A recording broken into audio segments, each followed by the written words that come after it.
Elena Martinez had exactly 47 seconds to decide if she was going to fight back or die.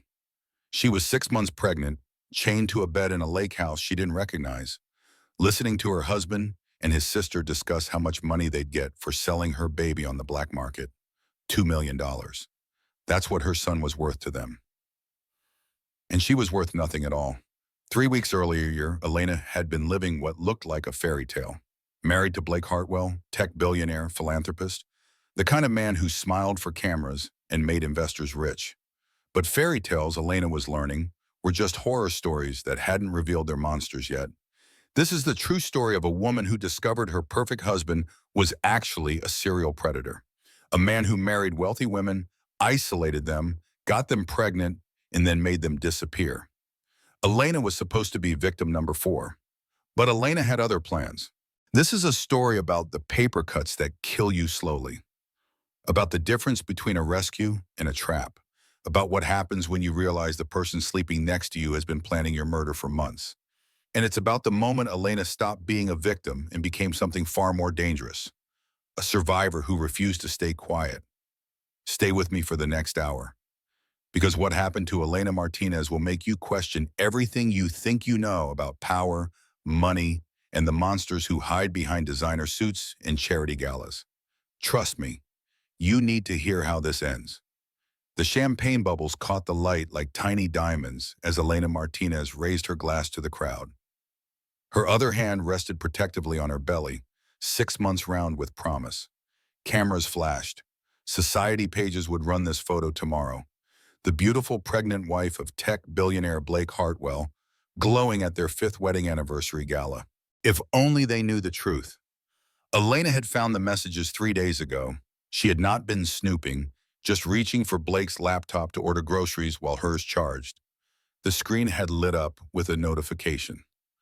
A text from Vivian Cross, Blake's vice president of operations. Missing you already. Last night was incredible. Below it, a photo. Blake's hand on bare skin. A hotel room Elena did not recognize. Her world had tilted then, the kitchen floor suddenly unstable beneath her feet. 5 years of marriage, 5 years of charity dinners and magazine covers in believing she had built something real. The baby kicked, as if protesting the sudden surge of her mother's heartbreak. Now, standing in the ballroom of the Fairmont Hotel, Elena smiled for the cameras and felt like a ghost haunting her own life. Blake stood beside her, his hand warm on the small of her back, the perfect husband performing for an audience that believed every word of the script. To 5 beautiful years, Blake said, his voice carrying across the room with practiced ease. And to the greatest gift still to come. The crowd applauded. Elena's smile never wavered. She had learned long ago that survival sometimes meant playing the part until you could safely exit the stage. But tomorrow she would stop pretending. The confrontation happened at Mistress, their favorite restaurant. Elena had chosen it deliberately. Blake would not make a scene in public. He cared too much about his image, his brand, the carefully constructed narrative of Blake Hartwell, the golden boy who had everything. She waited until after they had ordered. Then she placed her phone on the table between them, the messages clearly visible on the screen. "Tell me about Vivian," she said quietly. Blake's face did not change. That was almost worse than anger would have been. He glanced at the phone, then at her, then signaled the waiter for more water. Buying time. Calculating his response. "Elena, this is not what it looks like. It looks like my husband is sleeping with his vice president." She's aggressive with her communication style. You know how competitive the tech world is. Those messages are taken out of context. Elena felt something cold settle in her chest. He was not even going to admit it, not even going to respect her enough to tell the truth. "There is a photo, Blake, of your hand on her body in a hotel room. A team-building retreat. Things got unprofessional. I ended it immediately." "When was the retreat?" 2 weeks ago. "You told me you were in San Francisco at a board meeting." Blake's jaw tightened. The mask was slipping. "Good. I'm not doing this here," he said. "Then where? When? How long have you been lying to me?" People were starting to stare. Blake's carefully controlled expression cracked. He leaned forward, his voice low and tight. "You want to do this? Fine. Yes, Vivian and I have been seeing each other. Yes, it has been going on for months. And yes, I should have told you. But I am building something incredible at Hartwell Technologies. And Vivian understands that world in a way you never could. The words hit like physical blows. Elena's hand moved to her belly, protecting the baby from the shrapnel of this detonating marriage. I want a divorce, she said. Blake laughed, actually laughed. Of course you do. Let me guess. Madison already has the papers drawn up. Madison does not know yet. She will. Your little lawyer friend has been waiting for this moment since we got engaged. She never thought I was good enough for you. She was right. Elena stood, her chair scraping loudly against the floor. The restaurant had gone quiet. Phones were out. By tomorrow, this would be everywhere. She did not care. She picked up her water glass and threw the contents in Blake's face. Have a nice life with Vivian, she said, and walked out. The paparazzi were waiting outside. Of course they were. They always were. Cameras flashed as Elena pushed through to her car, their questions a blur of noise she could not process. She drove home in silence, her hands shaking on the wheel, and only when she was safely inside her apartment did she finally let herself cry. The baby kicked again, stronger this time. Elena placed both hands on her belly and made a silent promise. I will protect you, no matter what it takes. Madison arrived within 20 minutes of Elena's call, armed with a bottle of sparkling water and a leather portfolio that meant business. She had been Elena's best friend since college, the maid of honor who had bitten her tongue through the entire wedding because Elena had seemed so happy. Now, sitting on Elena's couch with fury in her eyes, Madison looked ready for war. Tell me everything, she said. Elena did. The messages, the photo, the restaurant confrontation. By the end, Madison was pacing the living room like a caged tiger. Okay, here's what we do. You file immediately. We go for full custody, primary physical residence with supervised visitation for Blake until after the baby is born. Child support based on his actual income, not the salary he reports, and we take him for everything we can in the settlement. I do not want his money, I just want out. Elena, you are 6 months pregnant. You left your nursing job when he convinced you to focus on his foundation work. You have no income. You need his money. The truth of it settled over Elena like a weight. She had given up so much to be Mrs. Blake Hartwell, her career, her independence, her friends slowly, as Blake's social circle consumed all their time. She had told herself it was partnership, building a life together. Now she saw it clearly. She had been slowly erased. Who do I hire? Elena asked. Daniel Pierce. He is the best divorce attorney in Seattle. Expensive, but Blake can afford it. I will call him first thing tomorrow. Thank you, Maddie. Madison sat beside her, taking her hand. You are going to get through this, and that baby is going to have the strongest mother in the world. The meeting with Daniel Pierce happened 2 days later, in his downtown office with a view of Elliott Bay. He was exactly what Elena had expected. 50s, impeccably dressed, the kind of quiet confidence that came from winning battles no one thought he could win. Mrs. Hartwell, I have reviewed the materials Madison sent over. This is absolutely a case I can take. Your husband's infidelity, combined with his significant assets, puts us in a strong negotiating position. How long will it take? If we can settle out of court, 6 months. If it goes to trial, possibly a year. But I am optimistic about settlement. Blake Hartwell's public image is everything to him. A long, ugly divorce would damage his brand. He will want this resolved quietly. What about custody? Washington is a mother's right state, especially with infants. You will get primary physical custody. We will negotiate visitation that protects you and the baby. For the first time in days, Elena felt something like hope. She signed the retainer agreement, shook Daniel's hand, and walked out feeling like maybe, just maybe, she could survive this. The call came 36 hours later. Mrs. Hartwell, this is Daniel Pierce. I need to inform you that I am withdrawing from your case, effective immediately. Elena's blood went cold. What? Why? A conflict of interest has arisen. I cannot provide details, but I cannot continue as your counsel. Daniel, please, what conflict? His voice was strained, wrong. I am sorry. I have referred your case to several colleagues who may be able to assist you. My assistant will send the list. I wish you the best." The line went dead. Elena stared at her phone, trying to make sense of what had just happened. A conflict of interest? They had discussed this. Daniel had reviewed everything. There was no conflict, unless someone had created one. She called the first attorney on the referral list. The receptionist took her name, put her on hold, then came back with an apologetic tone. "I am sorry, Ms. Martinez, but we cannot take your case at this time." "Why not?" "I am not at liberty to say. I wish you the best in finding representation." Click. The second attorney. Same response. The third. The fourth. By the fifth call, Elena's hands were shaking so badly she could barely hold the phone. Madison arrived to find her curled on the couch, 8 rejection messages on her voicemail. "This does not make sense," Madison said, scrolling through her contacts. "Let me try some people I know personally." She made 6 calls. Every single one ended the same way. No one would touch Elena's case. "Blake," Elena whispered. "He is doing this somehow. He is making sure I cannot get representation."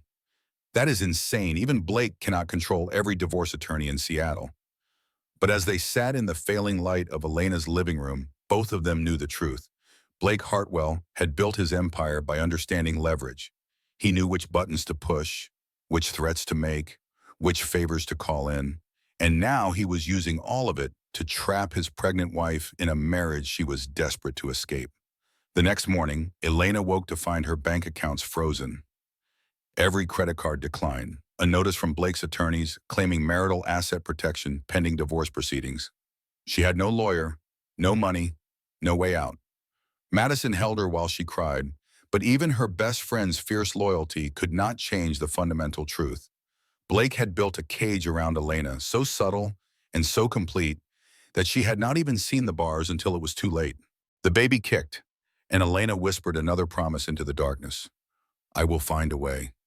I will." But she had no idea how.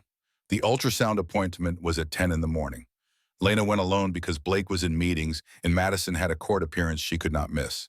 The technician was kind, chattering about the baby's strong heartbeat, the perfect curl of tiny fingers on the screen. Elena tried to focus on the joy of seeing her son, tried not to think about the stack of rejection letters from attorneys, the frozen accounts, the suffocating feeling of walls closing in. "Everything looks perfect," the technician said, handing Elena a strip of photos. "See you in 4 weeks." Elena tucked the images into her purse and headed to the parking garage, keys already in hand. The underground structure was mostly empty this time of day, her footsteps echoing off concrete. She was halfway to her car when she heard movement behind her. She turned. 3 figures in black masks rushed forward. Elena screamed and ran, but her pregnant belly made her slow, ungainly. Strong hands grabbed her arms. A cloth pressed over her mouth, chemical sweet and suffocating. She tried to fight, tried to remember the self-defense class she had taken years ago, but her vision was already tunneling, darkness creeping in from the edges.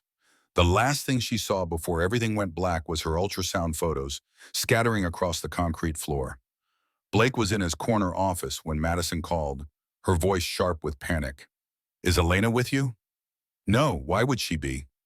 "She had an appointment this morning. She was supposed to meet me for lunch an hour ago. She is not answering her phone." Blake felt the first flutter of unease. "Maybe she went home." "I checked. Blake, something is wrong. I can feel it."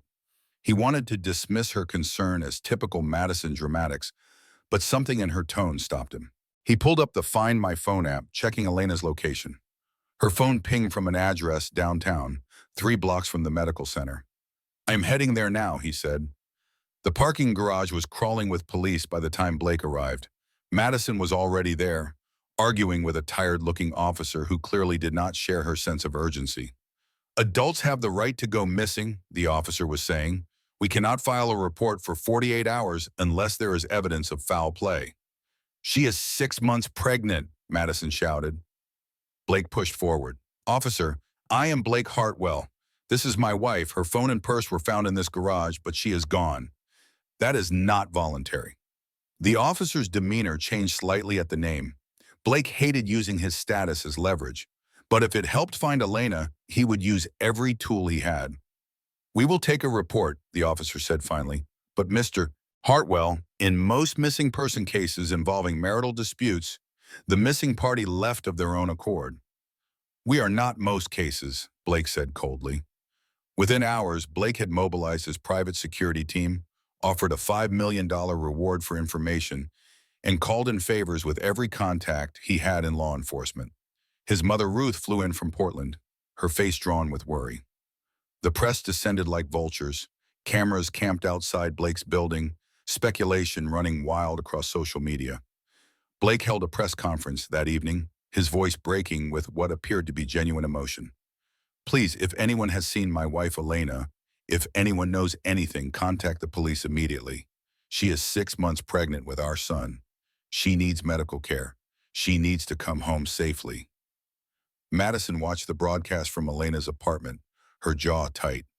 Part of her wanted to believe Blake's tears were real. Part of her wondered if this was just another performance, another manipulation in a game she did not fully understand. But Elena was still missing, and every hour that passed made Madison's fear grow sharper. FBI Special Agent Rebecca Cole reviewed the case file with practiced efficiency. Missing pregnant woman, estranged wealthy husband, lawyers mysteriously withdrawing from the case. The local police had punted it to the FBI after 72 hours, citing possible interstate complications. Rebecca had seen cases like this before. They usually ended one of two ways. The missing person turned up voluntarily after needing space, or they turned up dead. She hoped this would be the first kind. Her first interview was with Blake Hartwell himself, conducted in his office with floor-to-ceiling windows overlooking Seattle. Rebecca noted everything: his body language, his choice of words, the way his eyes moved when she asked certain questions. "Mr. Hartwell, were you and your wife having marital difficulties?" "Yes, I made mistakes. Elena asked for a divorce. I do not blame her." "Did you want the divorce?" A pause. "No, but I wanted Elena to be happy. If that meant ending our marriage, I would have accepted it." "Why did her lawyer withdraw from the case?" "I have no idea. Daniel Pierce is a respected attorney. If he had a conflict, I am sure it was legitimate." Rebecca made a note. Blake's answers were smooth, practiced, too smooth. People in genuine distress rarely sounded this put together. "Mr. Hartwell, I need access to your communications, your financial records, and your security footage from the day Elena disappeared." "Of course, anything that helps find her." Rebecca left the office with an uneasy feeling. Blake Hartwell was either the most devoted husband in Seattle or the most dangerous. She just needed to figure out which. Elena woke in darkness, her head pounding, her mouth tasting like chemicals. She tried to move and realized her hands were zip-tied to a bed frame. Panic surged through her, adrenaline cutting through the fog of whatever they had used to drug her. "Help!" she screamed. "Someone help me!" A door opened. Light flooded the room, revealing a woman in her 40s with military short hair and cold eyes. She carried a bottle of water and a granola bar like this was a hospital visit instead of a kidnapping. "You are awake. Good. Drink this." "Who are you? Why am I here?" "My name is Isla. You are here because someone paid me to keep you here. If you cooperate, you will not be harmed. The baby will not be harmed. But you need to eat and stay healthy." Elena's blood turned to ice. "You are going to take my baby." Isla's expression did not change. "I follow instructions. My instructions are to keep you comfortable until further notice. That is all. This is kidnapping. You will go to prison for this." "Maybe, but I have been paid very well." Prison seems like a distant concern. Isla cut the zip ties and stepped back, watching Elena carefully. "The bathroom is through that door. There are no windows. The door locks from the outside. I will bring you meals 3 times a day. If you try to escape or hurt yourself, I will restrain you again. Do you understand?" Elena wanted to fight, to scream, and to attack this woman and claw her way to freedom, but she was 6 months pregnant, still dizzy from the drugs, and completely alone. She had no choice but to nod. "Good," Isla said, and left, the lock clicking with terror finality. Elena looked around her prison: clean walls, a decent bed, a bathroom with basic supplies. It looked like a guest room in someone's vacation home. Comfortable captivity. She placed both hands on her belly and felt her son kick, strong and alive. "I am going to get us out of here," she whispered. "I promise." But she had no idea how. 5 days passed in a blur of routine. Lila brought meals at regular intervals: oatmeal for breakfast, sandwiches for lunch, pasta for dinner.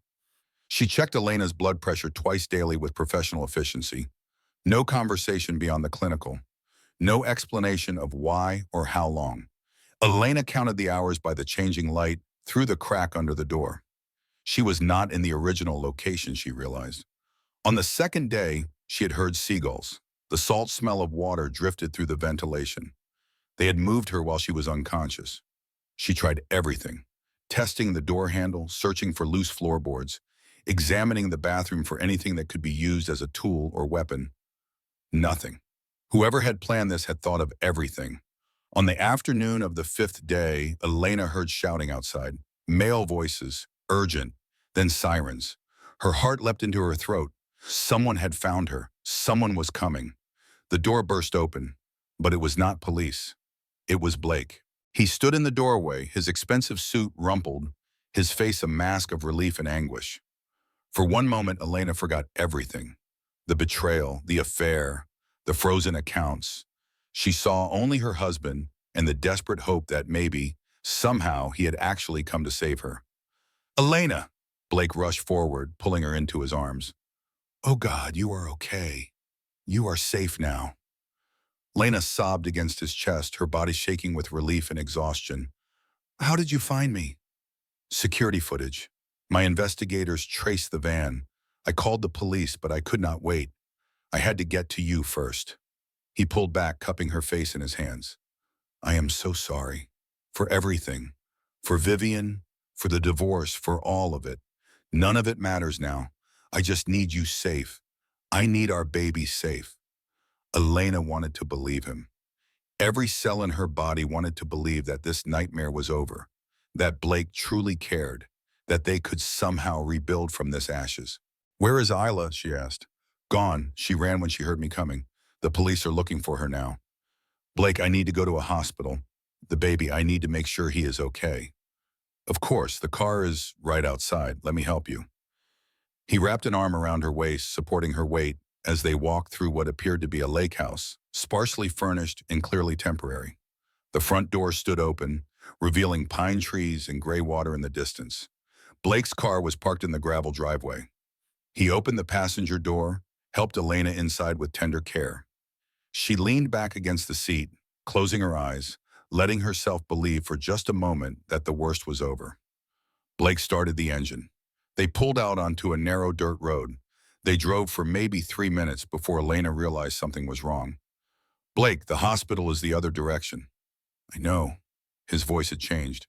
The warmth was gone, replaced by something flat and cold. Elena's eyes snapped open.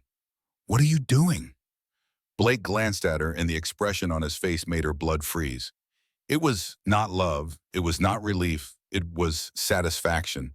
The look of someone whose plan was proceeding exactly as designed. "You know, Elena, you almost ruined everything. The divorce, Madison stirring you up, you trying to take my money, my reputation, my company. I could not let that happen. You did this." The words came out as a whisper. "You had me kidnapped. I had you relocated, temporarily, until we could resolve our little problem." Elena's hand moved to the door handle. Child locked. She was trapped. "Blake, stop the car. Stop it right now. We are going somewhere private, somewhere we can talk without interruptions, and then you are going to sign some papers for me." "What papers?" Blake smiled, and it was the most terrible thing Elena had ever seen. "Divorce papers that give me full custody, waive all your financial claims, and include a very generous non-disclosure agreement. You will sign them, Elena, because if you do not, things will get much worse for you. You cannot do this. Rebecca Cole is looking for you. The FBI knows something is wrong. Agent Cole suspects many things. She can prove nothing. And by the time she pieces together what really happened, You will have voluntarily signed away all your rights and disappeared to start a new life somewhere far from Seattle. That is what the narrative will say anyway. Elena felt her world collapsing for the second time in a week. The rescue had been a trap. Blake had not saved her. He had simply moved her to a new prison, and this time there would be no FBI coming, because Blake was too smart, too careful, too many steps ahead. "Please," she whispered. "The baby. Blake, he is your son." "Is he?" Blake asked casually. "Who is to say? You have been so emotional lately. So unstable. Who knows what you might have done during our separation?" The character assassination was already in motion. Elena saw it clearly now. Blake was not just trapping her. He was erasing her credibility, her truth, her entire existence as anything other than a hysterical woman who could not be trusted. They turned onto another dirt road. Adamon. This one even more remote. Through the trees, Elena could see a second lake house, larger than the first. And standing on the porch, waiting for them with a smile that made Elena's skin crawl, was Vivian Cross. Blake parked the car. He turned to Elena, his expression almost pitying. "Welcome to the next phase, Elena. I promise, if you cooperate, this will all be over soon." But Elena knew the truth. Nothing was going to be over. This was just beginning. And she was completely, utterly alone. Vivian met them at the door wearing designer athleisure and an expression of cool amusement. She looked at Elena the way someone might look at a stray dog that had wandered onto their property, with vague distaste and mild curiosity about how it had gotten there. "She does not look good, Blake. Did Isla feed her properly?" "Isla followed her instructions," Blake said, pulling Elena from the car with a grip that was just shy of painful. "She will be fine when she eats something real." Elena jerked away from him. "Do not touch me." Vivian laughed, a bright, brittle sound. "Oh, she still has some fight in her. How charming." "Who are you, really?" Elena demanded. "Why are you doing this?" Vivian exchanged a glance with Blake, something passing between them that Elena could not quite read. Then Vivian smiled, slow and cruel. "You really do not know? Oh, this is too good. Blake, should I tell her, or do you want the honor?" Blake sighed, like they were discussing something tedious rather than life-altering. "Vivian is my sister." The words made no sense at first. Elena looked between them, trying to reconcile this information with everything she thought she knew. "That is impossible. You introduced her as your VP. You had an affair with her." "We never had an affair," Vivian said, her tone dripping with condescension. "That was all theater for your benefit. The texts, the photos, even that kiss you thought you saw at the Christmas party. All carefully staged to give you grounds for divorce." "But why?" Blake guided Elena inside the lake house, his hand on her elbow, possessive and inescapable. The interior was expensively furnished in a sterile way that suggested it had been designed by someone who understood luxury, but not warmth. Vivian followed, closing the door with a decisive click. "Sit down, Elena. Let me explain how this works." Elena remained standing. Blake pushed her into a chair anyway. "My sister and I have a very successful business model," Blake began, his tone almost conversational. "I meet wealthy women, usually through charity events or professional connections. I court them, marry them, and over time I isolate them from their support systems. Friends drift away. Careers are abandoned for foundation work. By the time they realize what is happening, they are completely dependent on me." Vivian picked up the story seamlessly. "Then we engineer a crisis. An affair usually, though we have used other methods. The wife wants a divorce, but suddenly her lawyers withdraw. Her accounts are frozen. She is trapped in the marriage with no way out." Elena felt bile rising in her throat. "And the baby?" Blake's smile was almost gentle. "The baby is the point, Elena. Wealthy couples desperate to adopt pay extraordinary sums for healthy newborns. $2 million, sometimes more. We arrange private adoptions through contacts overseas. The birth mothers are never seen again. You are selling babies. You are killing women." "We prefer to think of it as providing a service," Vivian said. "The babies go to loving homes, the mothers get to rest permanently, and we maintain a very comfortable lifestyle." Elena's hands moved protectively to her belly. "How many times have you done this?" You would be number 4, Blake said. The first 3 went very smoothly. But you, Elena, you had to be difficult. You had to have a best friend who was a lawyer. You had to push for the divorce instead of suffering quietly. You almost exposed us. So you had me kidnapped. Relocated, Blake corrected, and only temporarily, until we could bring you here and explain the situation. Now here is what is going to happen. You are going to stay in this house for the next 6 weeks until the baby's born. Vivian has a medical background. She will deliver the baby here. We have buyers already lined up, a lovely couple from Dubai who have been waiting 2 years for the right match. And then, Elena whispered, though she already knew, and then you will have an unfortunate accident. A depressed woman, postpartum, walks into the lake and never comes out. It is tragic, but it happens more often than people think. Vivian leaned against the counter, examining her nails. The beauty of our system is that everything looks voluntary. You signed the adoption papers. You signed the divorce papers. You wandered off in a mentally unstable state. By the time anyone questions the timeline, we will be long gone with our money, and you will be just another sad statistic. Elena looked at Blake, trying to find any trace of the man she had married, the man she had loved. But there was nothing, just emptiness, wearing a handsome face. Madison will know, Elena said. She will never believe I would do this. Madison is a problem, Blake admitted, but not an insurmountable one. We have already planted seeds about your mental state. The restaurant scene played beautifully on social media. Pregnant woman throwing drinks, screaming in public. Add in some carefully leaked information about depression, medication, irrational behavior, and Madison starts to look like an enabler rather than a friend. You are a monster. I am a businessman, Blake corrected. There is a difference. Vivian pushed off from the counter. I will show you to your room. It is nicer than Isla's basement, I promise. And Elena, I suggest you cooperate. Blake can be very gentle with women who behave, but he can also be very persuasive when he needs to be. You would not want to test which version you get. They locked Elena in an upstairs bedroom with a view of the lake. It was beautiful in a horrible way. All that water and sky and no escape. She tried the window, painted shut. She tried the door. Solid wood with a deadbolt on the outside. She was in a prison that looked like a vacation home, and her captors were family. Elena sank onto the bed and let herself cry for exactly 5 minutes. Then she stopped, wiped her face, and started thinking. Blake and Vivian had made a mistake. They had told her the plan. They had assumed she would be broken by the reveal, too traumatized to fight back. But Elena had spent 2 years working in pediatric oncology.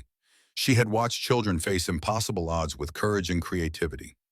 She had learned that survival was not about strength. It was about stubbornness, strategy, and refusing to give up even when the situation seemed hopeless. She was 6 weeks from her due date. That meant she had 6 weeks to find a way out. Elena stood and began examining the room with methodical care. Every piece of furniture, every corner, every surface. There had to be something, some weakness in their perfect trap, and she was going to find it. 3 weeks passed in a suffocating routine. Vivian brought meals, took vitals, made notes in a leather journal that Elena suspected contained details about the baby's development for the prospective buyers. Blake appeared occasionally, always watching Elena with that flat, assessing gaze, like she was livestock rather than human. Elena played the part they expected, compliant, defeated, quietly eating her meals and staring out the window with dead eyes. But in she was watching everything, learning their patterns, mapping their mistakes. Vivian checked on her 3 times a day. 8 in the morning, 2 in the afternoon, 8 at night. Blake came once daily, usually around 10 at night, to ensure Elena was still secured. Between visits, Elena was alone for hours. That was when she worked. The heating grate in the bathroom had a loose screw. Elena had discovered it on day 4, hidden behind the toilet where casual inspection would miss it.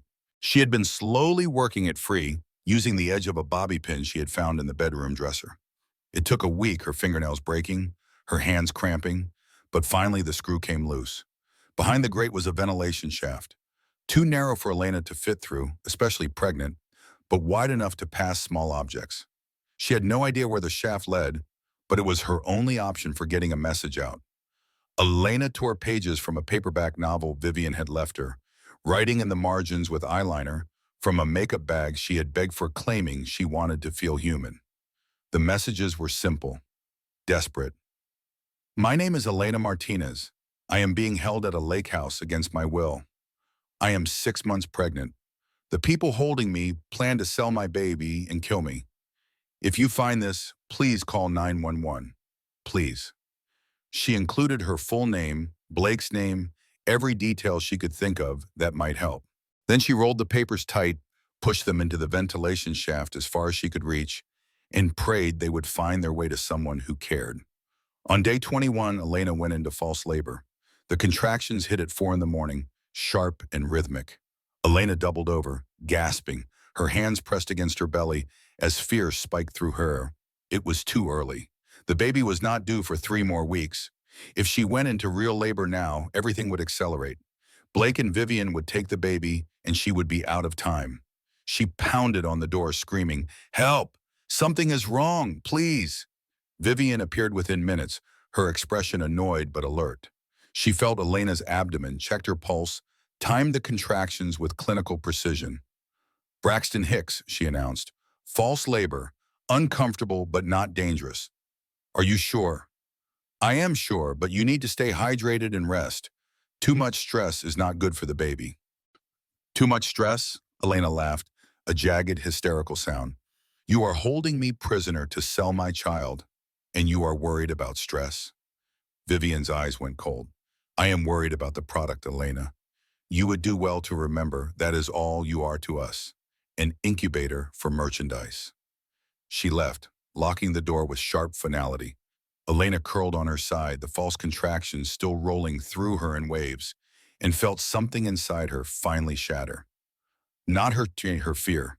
She had spent 3 weeks being careful, being strategic, hiding her anger behind compliance. But compliance would not save her. Anger might. That night, when Blake made his rounds, Elena was waiting. "I will sign your papers," she said. Blake raised an eyebrow. "A change of heart?" "A practical decision. You are going to win. I understand that now, but I want something in return. You are not in a position to negotiate. I want to hold my baby. After he is born, before you take him, I want 1 hour to hold him. That is all that I am asking." Blake studied her for a long moment. Then he smiled. "That seems reasonable. I will discuss it with Vivian. And I want prenatal vitamins. Real ones, not the generic garbage Vivian has been giving me. If you want a healthy baby for your buyers, you need to take better care of the merchandise." The word felt like acid on her tongue, but she saw Blake's eyes light with approval. She was speaking his language now, business, transaction. "Agreed. I will have Vivian get proper vitamins tomorrow. Then I will sign whatever you want." Blake left looking satisfied, and Elena allowed herself a tiny, vicious smile. She had no intention of signing anything, but she had bought herself time, and more importantly, she had reminded Blake that she was valuable. An unhappy incubator might damage the product. A compliant one was worth keeping comfortable. She would use that. Use every bit of leverage, every moment of their complacency, every mistake they made because they thought she was broken. She was not broken. She was furious. And fury, Elena was learning, was its own kind of power. On day 25, someone found her message. Marcus Webb was 16 years old and desperately needed this job. His mother was sick, medical bills piling up, and the delivery gig paid better than fast food. So when the order came through for a grocery drop at a lake house 20 miles outside Seattle, Marcus took it even though the address gave him weird vibes. The house looked expensive, but empty, like someone had staged it for a photo shoot and then abandoned it. Marcus hauled the bags to the porch, knocked and waited. A woman answered. 40s, blonde, something scary in her smile. "Just leave them there," she said, not opening the door fully. Marcus nodded, turned to leave, then heard something. A thump from inside. Rhythmic, deliberate, like someone pounding on a wall. The blonde woman's smile tightened. Old pipes, places falling apart. But Marcus had good instincts, and his instincts were screaming. He walked back to his car slowly, then circled around to the side of the house where a utility panel hung open. He was not sure what he was looking for, just that something felt very, very wrong. That was when he saw the paper. It was wedged in the ventilation grate, rolled tight, the edges torn like someone had ripped it from a book. Marcus pulled it out and read the words scrawled in black eyeliner. My name is Elena Martinez. I am being held at a lake house against my will. Marcus's hands started shaking. He looked back at the house, at the curtained windows, and made a decision that would change everything. He called 911. Special Agent Rebecca Cole had been investigating Blake Hartwell for 3 weeks with mounting frustration. The man was either innocent or incredibly good at covering his tracks. Bank records showed nothing suspicious. Communications were clean. Security footage confirmed he had been in meetings when Elena disappeared. But something felt wrong. Rebecca had learned to trust that feeling over 15 years with the FBI. The break came from an unexpected source, a 16-year-old delivery driver who had found a message in a ventilation shaft.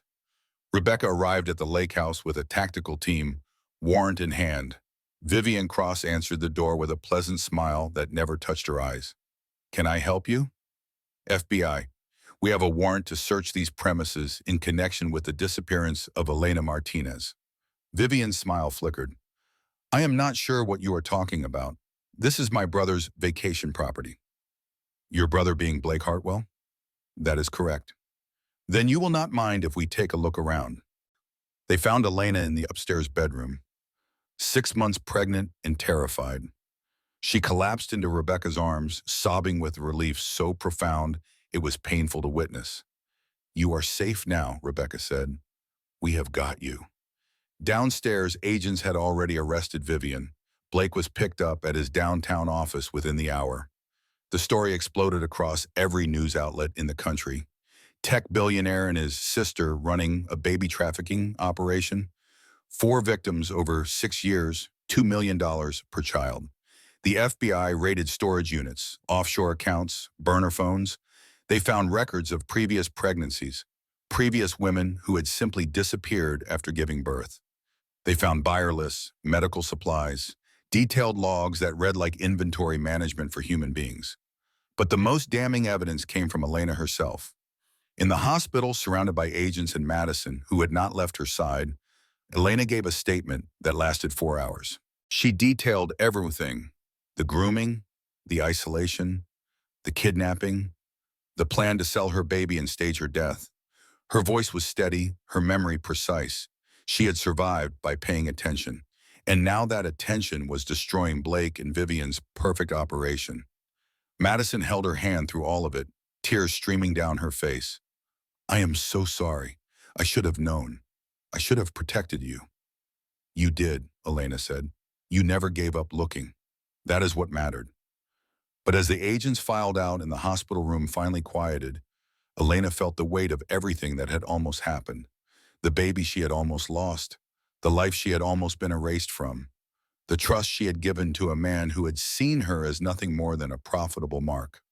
Rebecca returned that evening with updates. We found the 3 previous victims. They are still looking for the bodies.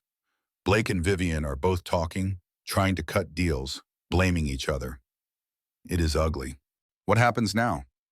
Now we build the case, and you heal, and in a few months you testify and help us put them away for life.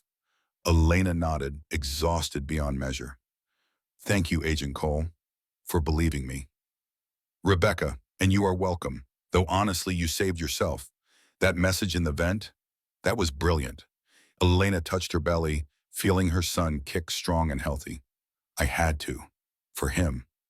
That night, alone in the hospital room, Elena finally let herself imagine a future. Not the one she had planned, married to Blake with a house and a family and all the trappings of perfect happiness. That future was dead, buried under layers of lies and manipulation. But there could be a new future. One where she raised her son with Madison's help and Rebecca's friendship. One where she rebuilt herself from the wreckage of Blake's betrayal. One where she was strong enough to testify, to fight, to ensure no other woman fell into the trap she had barely escaped. She was not sure she believed in happy endings anymore, but she believed in survival. And for now, that was enough. 6 months later, Elena stood outside the federal courthouse holding her 3-month-old son. She had named him Phoenix because they had both risen from ashes, and because the name felt like a promise that new beginnings were possible even after everything had burned down. Madison stood beside her, fierce and protective as always. Rebecca was inside already, coordinating with prosecutors. The trial had been delayed twice due to motions from Blake's defense team, but today was finally the day Elena would face her husband in court and tell the world what he had done. "You ready?" Madison asked. Elena adjusted Phoenix in his carrier, drawing strength from his tiny, perfect face. "I have to be." The courtroom was packed. Media, supporters, and a few people Elena suspected were victims' family members looking for closure. Blake sat at the defense table in an expensive suit that somehow made him look more guilty rather than less. His eyes found Elena's across the room, and she refused to look away. She had been afraid of him for too long. Not anymore. The prosecution built their case methodically over 3 days. Financial records showing offshore accounts and suspicious transfers. Communications between Blake and Vivian, coordinating with buyers. Testimony from Isla, the ex-military guard, who had taken a plea deal in exchange for cooperation. Medical records from the previous victims, timelines of their disappearances, forensic evidence recovered from the lake house. And then it was Elena's turn. She took the stand with Phoenix sleeping in Madison's arms in the front row, a reminder of exactly what Blake had tried to steal. The prosecutor, a sharp woman named Catherine Morris, guided Elena through her testimony with careful precision. "Mrs. Martinez, can you tell the court how you met Blake Hartwell?" "At a charity gala in September 5 years ago, my best friend Madison introduced us. He seemed charming, successful, genuinely interested in the hospital foundation work I was doing. We dated for 8 months before he proposed." "And during your marriage, were there signs that Blake was not who he claimed to be?" Elena took a breath. "Looking back, yes. He slowly isolated me from my friends and convinced me to leave my nursing job. He controlled our finances and social calendar. But at the time, I interpreted these things as normal relationship compromises. I trusted him. When did that trust break? When I found evidence of his affair with Vivian Cross. I confronted him at a restaurant and asked for a divorce. Catherine led Elena through the rest. The lawyers who withdrew, the frozen accounts, the kidnapping, the lake house, the plan to sell Phoenix and stage her death. Elena's voice remained steady, even as she described the worst moments, even as she detailed overhearing Blake and Vivian discuss previous victims like they were discussing quarterly earnings. Blake's defense attorney tried to rattle her on cross-examination, suggesting Elena was mentally unstable, that she had fabricated the kidnapping to gain sympathy in the divorce, that her memory could not be trusted due to pregnancy hormones and trauma. Elena looked at him with icy calm. "Sir, I wrote detailed messages and hid them in a ventilation shaft because I knew Blake would kill me after my baby was born. That is not the behavior of someone mentally unstable. That is the behavior of someone fighting to survive." The courtroom erupted in murmurs. The judge banged his gavel for order. Blake took the stand in his own defense, a calculated risk by his legal team. He painted himself as a victim of circumstance, a man whose sister had manipulated him into increasingly illegal activities. He claimed he had tried to stop Vivian multiple times, but feared she would hurt Elena if he did not cooperate. He even cried when describing how much he loved his son and how devastated he was that Elena believed him capable of such monstrous acts. It was a masterful performance. But the prosecution had one more piece of evidence. Catherine Morris played recordings recovered from Vivian's laptop. Hours of conversations between Blake and Vivian discussing their business model, laughing about how easy it was to fool desperate women, planning Elena's death with the same tone people use to plan vacations. In one recording, Blake's voice was clear and chilling. "Elena almost exposed us. Next time we need to pick someone weaker. Someone without friends who ask questions." The courtroom went silent. Blake's face drained of color. Even his lawyers looked shaken. The jury deliberated for 6 hours. When they returned, the four women stood with an expression of grim satisfaction. "On the count of conspiracy to commit kidnapping, we find the defendant Blake Hartwell guilty. On the count of conspiracy to commit murder, guilty. On the count of human trafficking, guilty." The verdicts continued, guilty on all 18 counts. Blake's face collapsed into something Elena barely recognized. Not the charming husband, not the cold businessman, just a man realizing his entire carefully constructed world and had finally irrevocably fallen apart. Vivian Cross received a similar verdict in her separate trial. Combined, the siblings faced over 100 years in prison with no possibility of parole.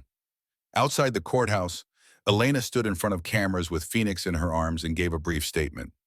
Blake Hartwell and his sister preyed on women they saw as vulnerable. They took advantage of trust, love, and the desire for family. They almost succeeded, but today, justice won. Today, survivors won. And I hope this case serves as a reminder that no one is above the law, no matter how wealthy or powerful they appear. Madison stood beside her, hand on her shoulder. Rebecca watched from the edge of the crowd, nodding approval. And Elena felt something she had not felt in nearly a year. Peace, not happiness. Not yet. The trauma was still too fresh, the betrayal too deep. But peace, the knowledge that she had fought back and won. That Phoenix was safe, that other women would be warned. That night, back in her apartment with Madison and Rebecca sharing wine, while Elena drank sparkling water, they celebrated quietly. Phoenix slept in his bassinet, oblivious to the significance of the day, and Elena looked at the two women who had saved her in different ways. "Thank you," she said simply. "For what?" Madison asked. "For never giving up, for believing me, for being the family I needed when my husband turned out to be a monster." Rebecca raised her glass. "To surviving, and to building something better from the wreckage." They clinked glasses and Elena held her baby close, and for the first time in a very long time, she believed that better was possible. The media storm raged for weeks. Elena's story became a cautionary tale shared across social media, dissected on true crime podcasts, turned into a Dateline special. She declined most interview requests, protecting Phoenix from the spotlight and focusing on the quieter work of rebuilding a life that had been systematically demolished. Madison helped her navigate the divorce proceedings, which were mercifully quick given Blake's incarceration. Elena received full custody, a substantial settlement from Blake's seized assets, and a restraining order that would last until Phoenix turned 18. She used part of the settlement to start a foundation for domestic violence survivors, specifically women who had been financially abused and isolated. The Elena Martinez Foundation provided free legal services, emergency housing, and counseling. Within 6 months, they had helped 32 women escape dangerous situations. Rebecca became an unexpected but cherished friend. She stopped by regularly, sometimes with case updates, sometimes just to share coffee and conversation. Elena found comfort in Rebecca's straightforward manner, the way she never treated Elena like a victim, but rather like someone who had fought a battle and deserved respect for surviving it. One afternoon, 8 months after the trial, Rebecca arrived with a different energy, nervous almost. She held a folder but did not immediately open it. "What is it?" Elena asked. "We found something. I'm not sure if you want to know." "Tell me." Rebecca opened the folder, revealing photos of 3 women, young, smiling, all vaguely similar in appearance to Elena. The previous victims. We recovered their remains from a property Blake owned in eastern Washington. All 3 showed signs of drowning, staged to look like suicide. Elena's hand went to her throat. They were real. I knew they were, but seeing them makes it worse somehow. Their families have been notified. They are grateful to have a closure, even if it is painful. And Elena, they all wanted me to give you a message. Thank you. Thank you for surviving and fighting back when they could not. Tears slipped down Elena's cheeks. She looked at the photos, memorizing their faces. Jessica, Hannah, Marie, 3 women who had trusted the wrong man and paid with their lives. I want to include them in the Foundation's mission statement, Elena said. We should honor their memory. I think that would be meaningful. After Rebecca left, Elena held Phoenix and thought about the parallel lives they had almost lived. If Marcus had not found that message, if Rebecca had not believed her, if Madison had not fought so hard to keep searching. Phoenix grabbed her finger with his tiny hand, and Elena smiled through her tears. You will grow up knowing how many people fought for you, she whispered. And you will never, ever doubt that you were wanted and loved from the moment I knew you existed. At the 1-year anniversary of her rescue, Elena visited Blake in prison. It was something she had debated for months, unsure if confronting him would bring closure or just reopen wounds. But she needed to do it, needed to look him in the eye and show him exactly how much she had survived. Blake looked smaller somehow behind the plexiglass. Prison had stripped away the polish, revealing something hollow underneath. His eyes lit with false hope when he saw her. "Elena, I'm so glad you came. I've been thinking about you and Phoenix every day." "Do not say his name." Blake flinched. "I know you are angry. I understand that. But I need you to know I never wanted to hurt you. Vivian manipulated me, pushed me into things I would never have done on my own." Elena leaned forward, her voice cold as winter. "You are still lying. Even now, you cannot just admit the truth. You saw me as an asset to exploit. You planned my death with the same care most people plan weddings. You would have stolen my baby and thrown me in a lake like garbage." "Lena, please. I came here for one reason, to tell you that you failed. I am alive. Phoenix is thriving, and every day I wake up and choose to build something beautiful from the wreckage you created. That is my revenge, Blake. Not this prison cell, though you deserve it. My revenge is happiness, success, a life full of people who actually love me." Blake's mask finally cracked. "You are going to leave me here to rot." "No, you are going to rot here because you earned it. I am just going to live." Elena stood, gathered her things, and walked out without looking back. She felt lighter somehow, like confronting Blake had burned away the last threads connecting her to the nightmare he had created. Outside, Madison and Rebecca waited with Phoenix in his stroller. They did not ask how it went. They just flanked her on either side and walked with her to the car, a united front against the past. That night, Elena updated her journal, something her therapist had suggested to process the trauma. She wrote about the visit, about seeing Blake diminished and desperate, about how it had felt to take back her power. At the end, she wrote, "I spent so long being afraid of Blake, believing he held all the control. But he only had power because I gave it to him. The moment I decided to fight back, even trapped in that lake house, I took my power back. And I am never giving it away again." She closed the journal, checked on Phoenix sleeping peacefully in his crib, and allowed herself to hope that the worst was truly over. Tomorrow, she would testify at a Senate hearing about financial abuse and human trafficking. Next month, her foundation was opening a second location. Next year, who knew what would be possible? But tonight, she was simply a mother with a sleeping baby and two friends who would drop everything if she called. And that, Elena realized, was more than enough. 2 years after the trial, Elena stood in front of a packed auditorium at the University of Washington. She had been invited to speak about her experience, about survival and rebuilding, as part of a series on overcoming trauma. Phoenix sat in the front row with Madison, his toddler energy barely contained as he waved at his mother on stage. Elena smiled at him, drawing courage from his presence, and began. "2 years ago, I was held captive in a lake house, 6 months pregnant, planning my escape through a ventilation shaft using messages written in eyeliner. If you had told me then that I would be standing here now, speaking to a room full of people about hope and healing, I would not have believed you." The audience was silent, attentive. "Blake Hartwell took many things from me. He took my sense of safety, my ability to trust easily, years of my life that I will never get back. But he did not take everything.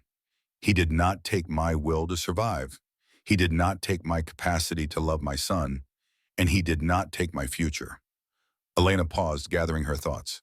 "I want to talk about a phrase people use when discussing trauma: bouncing back, as if we can simply return to who we were before the terrible thing happened. But that is not how trauma works. We do not bounce back. We rebuild. We become something different, maybe something stronger, but always something changed." She clicked to the next slide, showing a photo of her foundation's first shelter opening. The Elena Martinez Foundation has now helped over 200 women escape abusive situations. We provide legal services, emergency housing, job training, and counseling. We also work with law enforcement to identify and prosecute financial abuse, which is often the invisible cage that traps victims long before physical violence begins. Rebecca was in the audience too, sitting near the back. She gave Elena a small nod of encouragement. But beyond the foundation work, I want to talk about what survival actually looks like in daily life. Because the truth is, some days I wake up terrified for no reason. Some days I cannot stand being touched. Some days I look at my beautiful son and feel overwhelming rage that his father tried to sell him like merchandise. The honesty rippled through the room. Healing is not linear. It is not a straight path from broken to fixed. It is messy and complicated, and sometimes you take 3 steps forward and 5 steps back.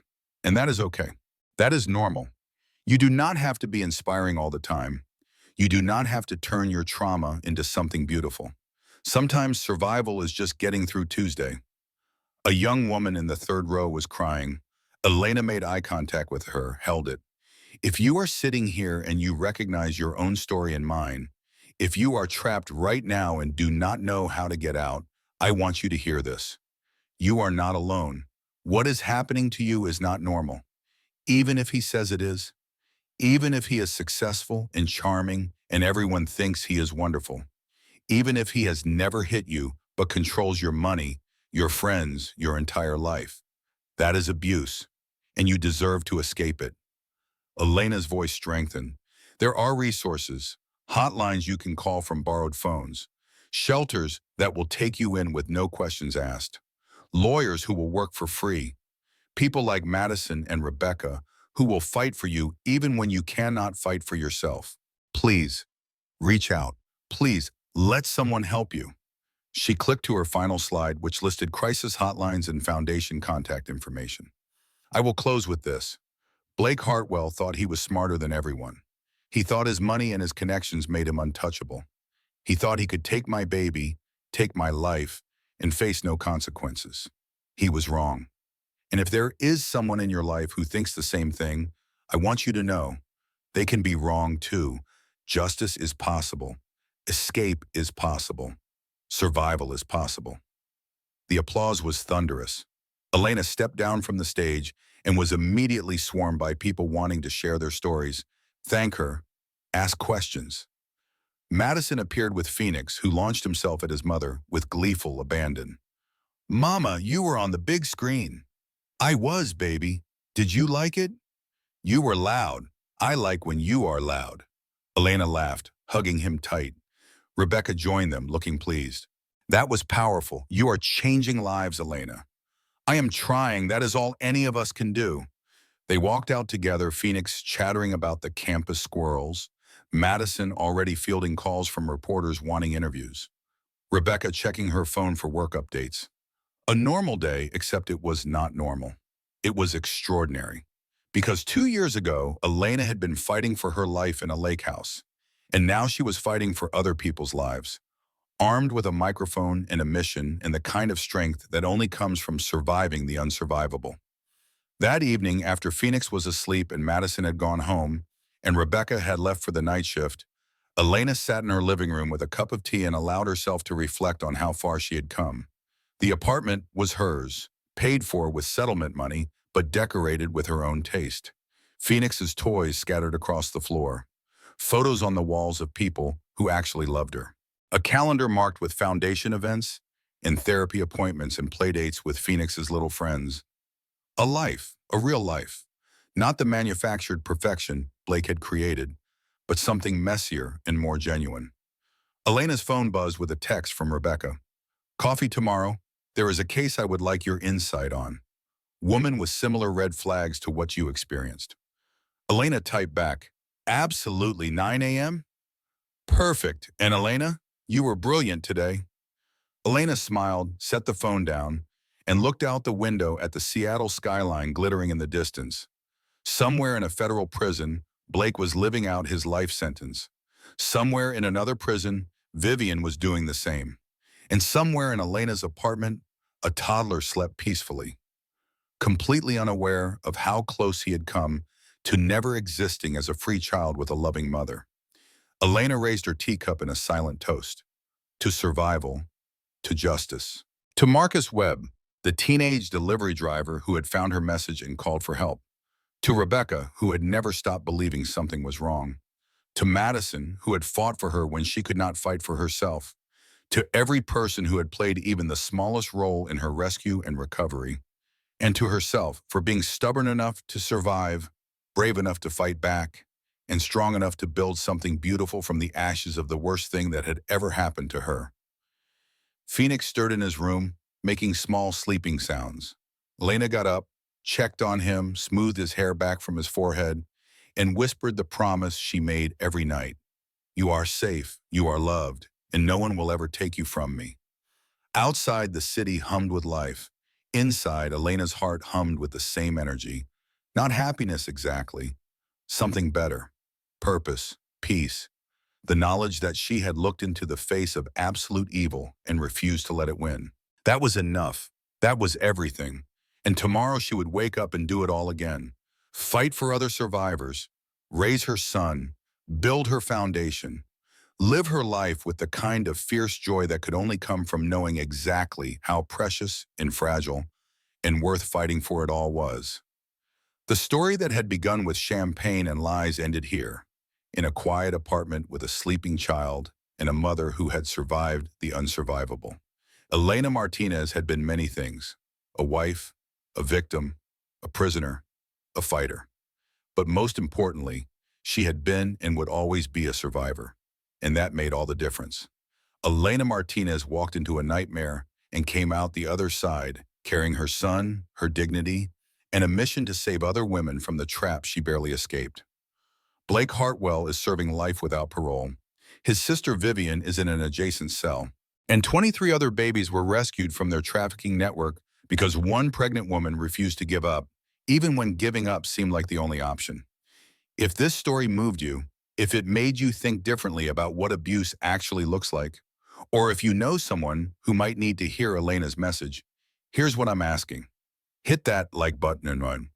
Not for me, but because it tells the algorithm that stories like this matter, that survivors' voices deserve to be amplified, that we're not going to let these crimes stay hidden in the shadows. Drop a comment, share your thoughts. Tell me if you've seen these red flags in your own life or in someone you care about. This community is a safe space for truth. Share this video with someone who needs to hear it. Maybe it's a friend who's been isolated by their partner. Maybe it's someone who thinks they're crazy for feeling trapped. Your share could literally save a life. And subscribe to this channel because we're going to keep telling these stories, the ones that make people uncomfortable, the ones that expose how predators operate, the ones that remind survivors they're not alone and they're not broken. Every week, we bring you true stories of people who faced impossible odds and fought back anyway. Real cases, real courage, real justice. Before you go, I want to leave you with something Elena said at the end of her victim impact statement. They tried to make me small. I chose to become immense. That's what survival looks like. Not bouncing back to who you were before, but building something new, something stronger from the wreckage. If you're in an abusive situation right now, the National Domestic Violence Hotline is 1-800-799-7233. They're available 24/7. You don't have to give your name.